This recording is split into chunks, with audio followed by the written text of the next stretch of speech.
Eu sou deficiente e paralítico desde nascença. Recebi uma promessa de servir a Deus ainda no ventre. Quando nasci, a minha mãe ficou muito feliz, mas logo o tempo passou, e eu não consegui andar. Minha mãe preocupada me levou aos médicos, e eles falaram dos problemas que eu tinha nas vértebras. Fui criado com muito amor, e o meu pai sempre me levava na cadeira de rodas para a igreja. Quando ainda era um adolescente, eu fiz jejuns e orações para Deus me levantar da cadeira de rodas. Um anjo do Senhor apareceu ao meu quarto e disse que não seria possível de eu voltar a andar, porque Deus sabia o que se passava no meu coração. Ele já havia sondado o meu interior, um desejo oculto que eu escondia dos meus pais de conhecer o mundo indo às festas e conhecer novas pessoas. O anjo disse que se eu me levantasse daquela cadeira de rodas eu desviaria da presença de Deus, iria para o inferno. A minha alma era preciosa para Deus, e a única maneira de eu conseguir a salvação era ficando naquela cadeira de rodas. O anjo disse: a graça de Deus lhe basta.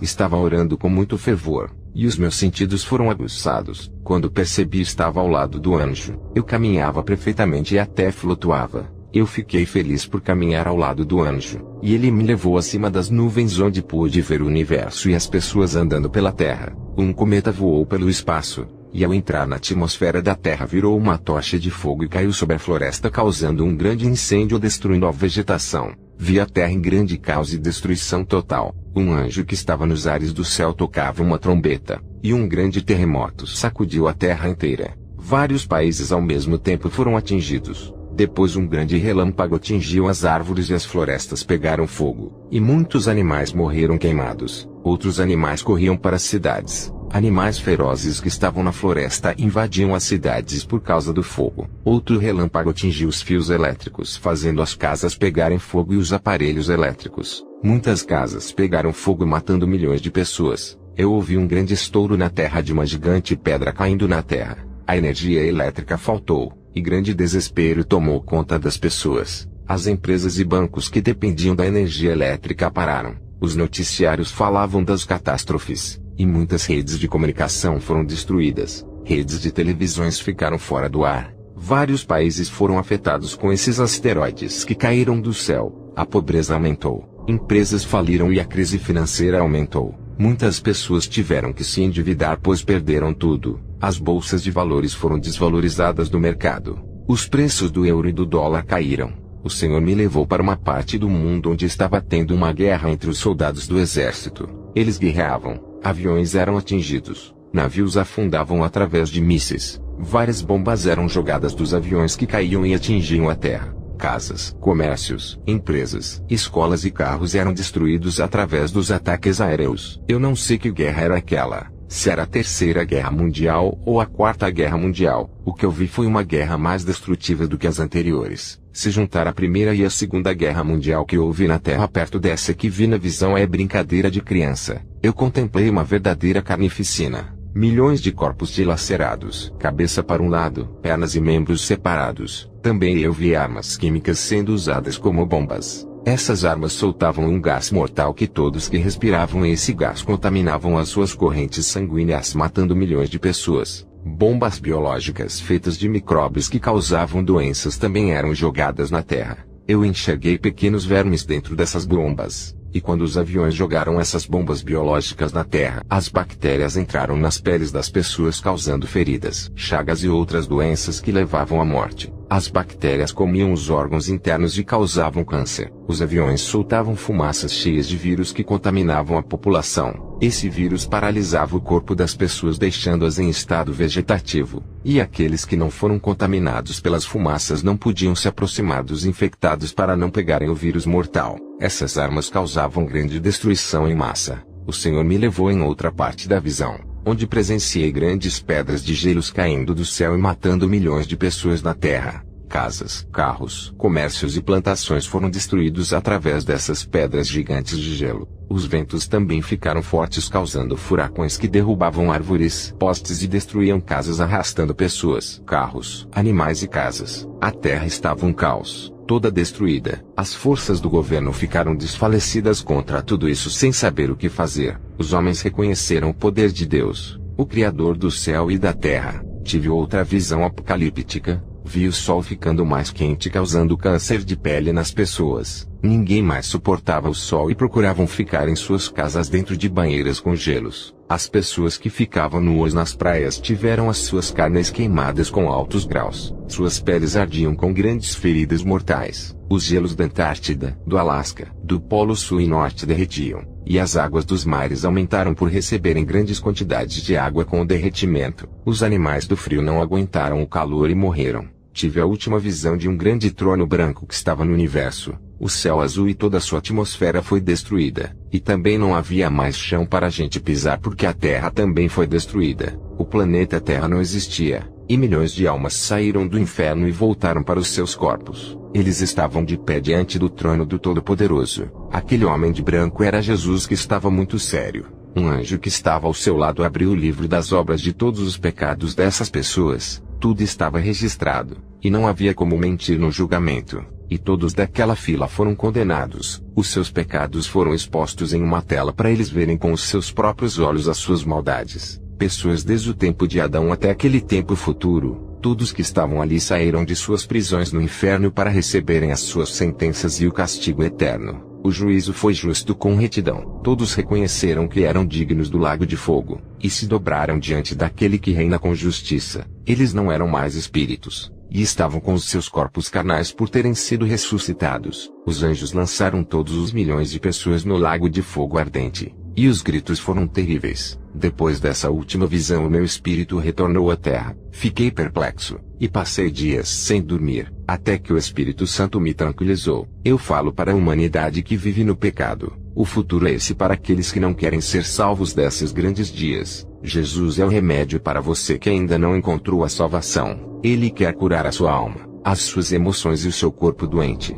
Ele é o remédio para o seu pecado, e expulsará todo o mal da sua vida e aliviará as dores. Deixa Jesus resolver os seus problemas. Ele supre os oprimidos e auxilia os pobres. Ele é a solução dos doentes, necessitados e cativos, e envia os recursos do céu quando faltar na terra. Quem tem o coração disposto já aceitou esse remédio que será suficiente para a sua vida. Quem rejeitar esse remédio, as suas enfermidades nunca passarão, e as suas feridas não sararão. Aonde não tem esse remédio para a salvação tem doenças da alma e morte.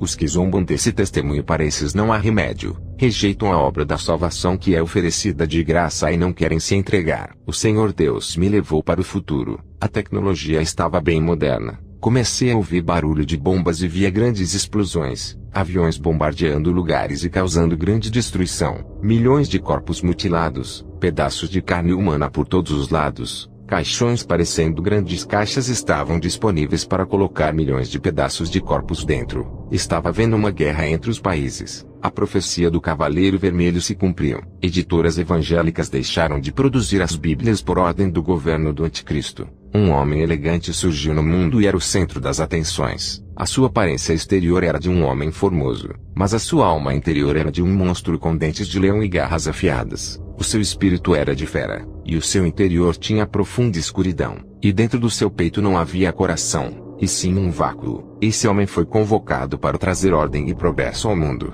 Um novo líder de prestígio surgiu apoiado pela ONU. Todos os governantes, padres, cristãos e o Papa o viam como um gênio. Depois o Senhor me levou no meio de uma grande guerra. As plantações de alimentos como arroz, feijão, legumes e frutas foram destruídos pelas bombas. Toda a agricultura foi danificada, o que causou a fome, deixando milhões de famílias na miséria. A fome aumentou, as indústrias e comércios faliram. Poucos alimentos não eram o suficiente para a população mundial, o que resultou em milhões de mortes por desnutrição. O Cavaleiro Negro do Apocalipse se cumpria plenamente. Por ter poucos alimentos, os preços aumentaram ao ponto de o arroz custar 100 vezes mais o valor do seu preço. Os pobres não tinham dinheiro suficiente para comprarem comida. Somente os ricos que tinham dinheiro. Mas os preços começaram a disparar ao ponto que o dinheiro perdeu o seu valor, e a marca da besta passou a ser obrigatória para substituir o dinheiro impresso em papel. O dinheiro era virtual, mas somente quem tinha a marca obtinha esse dinheiro. Quem não tinha a marca não podia comer e nem beber.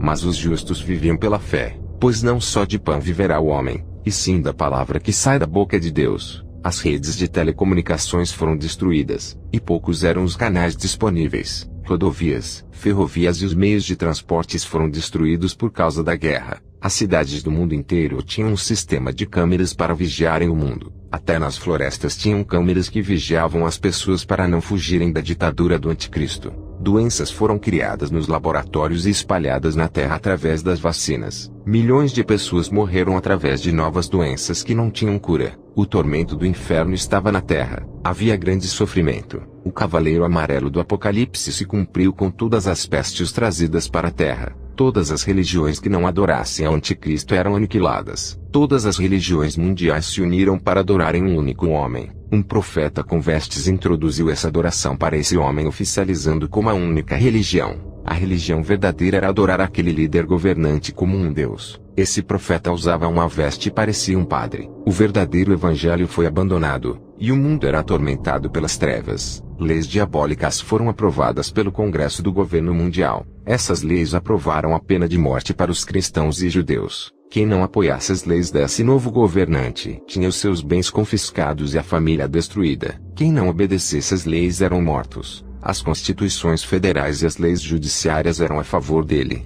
O número de estupros, suicídios, assassinatos e roubos aumentaram contra os que se rebelaram contra a autoridade dele. Clones de pessoas andavam no meio das ruas, mas não eram gentes. Eram robôs com peles humanas parecendo com uma pele bem real. Eu não sei explicar. Eram ciborgues de última geração que foram criados para trabalharem nas empresas substituindo homens e mulheres. Eles trabalhavam de graça e o dia todo sem parar. Isso aumentava os lucros. Os governantes de cada país estavam possuídos. Eu via seus corações sombrios. O mundo estava em um caos. Morte em grande escala e muita confusão. Os cristãos escondidos falavam da mensagem do reino de Deus que já estava perto. Os povos estavam tão ligados com os bens da terra que ignoravam aquela mensagem. Outros tinham medo de se entregarem a Jesus e sofrerem grande perseguição do governo. O líder mundial, querendo capturar algum grupo de cristãos, infiltrava um de seus homens no grupo de cristão. Eles enganavam os cristãos dizendo que tinham se convertido. Esses homens que já tinham recebido a marca da besta eram recrutados ao grupo se passando por cristãos.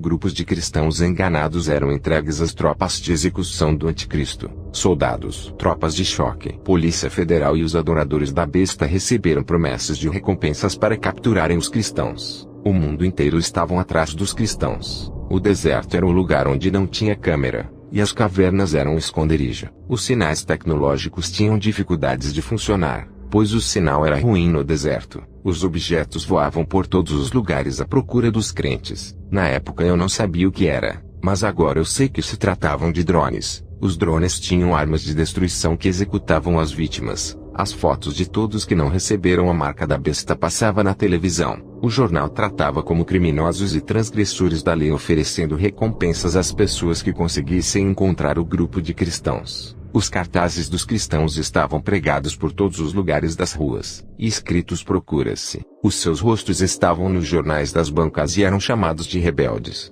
Os cristãos que estavam escondidos não podiam levar nenhuma tecnologia com eles, nem mesmo relógios para não serem rastreados. Toda a tecnologia tinha microchips rastreadores. Os cristãos não podiam confiar em suas famílias que foram marcadas com o sinal da besta. Os cristãos não podiam acreditar nas suas esposas que foram compradas com uma mansão e grandes quantidades de bens. Os cristãos tinham que fugir com as roupas do corpo sem levar nada, igual ao povo de Israel quando saiu do Egito. Tudo que era dos cristãos ou dos judeus cristãos eram confiscados pelo governo. Não adiantava trabalhar para comprar em casa. Quem tinha a marca tinha tudo. Quem não tinha marca não tinha nada e perdia tudo. Em um mundo destruído pela guerra e pelo cataclismo, quem tinha uma mansão era rico. Já que a maioria perdeu as suas casas em explosões, ter grandes quantidades de alimentos era ser rico. Já que o mundo perdeu plantações de comidas com a guerra e as catástrofes naturais, o governo comprava as famílias e as esposas dos cristãos para entregarem as suas cabeças. Todas as cidades e florestas estavam monitoradas. Não havia como se esconder.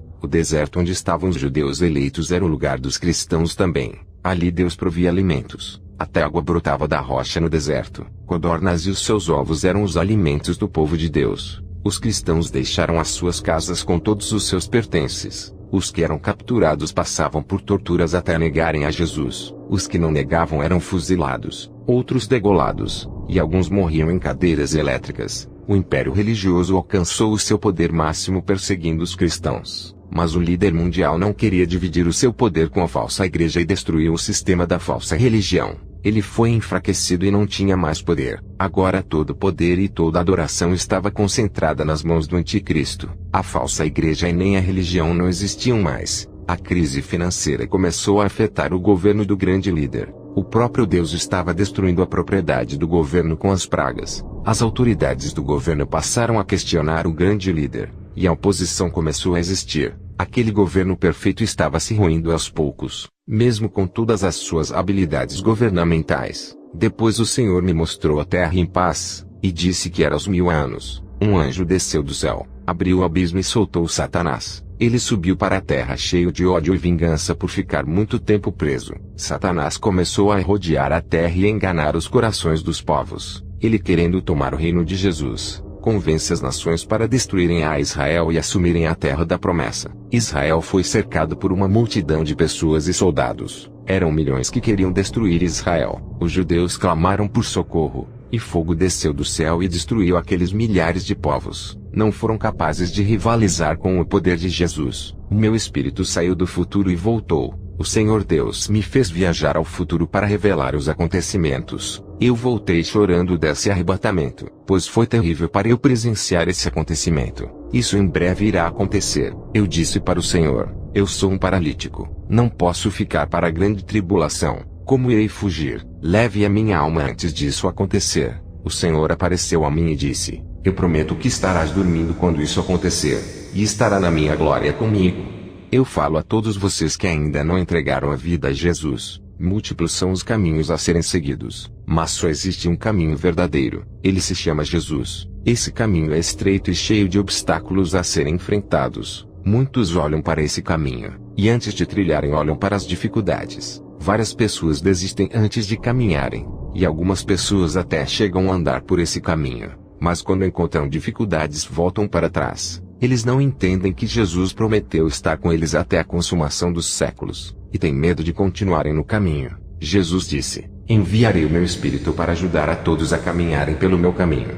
Se você tem o Espírito Santo porque tem medo de prosseguir, o que está faltando em muitos crentes é coragem. E para ter coragem é preciso confiar naquele que tudo pode. Se não crer naquele que é maior do que qualquer problema, fica difícil de trilhar pelo caminho espinhoso de Cristo. No final desse caminho existe uma porta do outro lado, ao qual ao entrar nela encontrará abundância, verdes pastos, rio de água cristalina, muro de esmeralda e jaspe, pedras preciosas, ruas de ouro, diamante e uma árvore de vida. Esse é o lugar de destino para aqueles que chegam ao final desse caminho. Há um galardão à sua espera. Grande é a vitória daqueles que conseguem chegar à linha de chegada. Esses são os campeões que foram até o fim. Ali eu vou poder andar e ter os movimentos que faltam nas minhas pernas. Eu queria poder pular na presença de Deus e ir a lugares que não posso ir. E você, o que tem feito com as suas pernas? Tem ido a lugares onde Jesus mandou, ou tem ido a lugares impróprios para os cristãos? O caminho da salvação é estreito e cheio de barreiras. Mas quando chegar ao fim desse caminho há uma terra imensa e espaçosa pronta para lhe receber.